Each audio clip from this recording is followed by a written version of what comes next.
लाड़काने जिले में वधंदड़ बदअमनी के ख़त्म करण लाइ तारीख़ 28 जुलाई 2020 ते उलमा काउंसिल सिंध के जनरल सेक्रेटरी अलामा रियाज़ हुसैन अल हुसैनी की सरबराही में उलमा दीन के वफ़द SSP लाड़कानो मसूद अहमद बंगश हसन ऑफिस ते मुलाकात कई। उन मौके ते सैयद तसव्वुर शाह, मोहसन अली मुफ़क्करी, गुलाम अली आमरी साहब, मौलाना मोहम्मद अली ईमानी, सैयद अली रज़ा शाह ऐं ॿिया साणनि गॾु हुआ।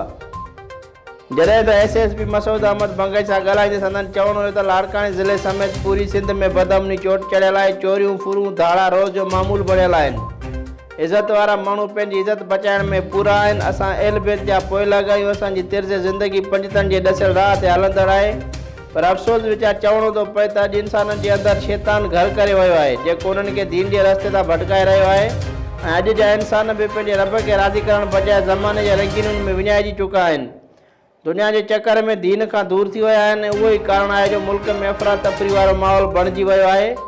माकड़, कोरोना जहिड़ियूं मुख़्तलिफ़ अज़ियतूं ख़ुदा ताला तरफ़ां लथल अज़ाब आहिनि, पर बजाए तौबा ताइब करण जे माण्हू उन ॻाल्हि जो मज़ाक उड़ाए रहिया आहिनि।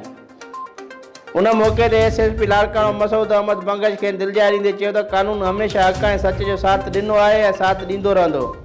असां पंहिंजी पूरी कोशिश करे रहिया आहियूं। इंशाअल्लाह तमामु जल्द लाड़काने समेत पूरी सिंध में जुराइम ख़त्म करे पंहिंजो फ़र्ज़ु पूरो कंदासीं।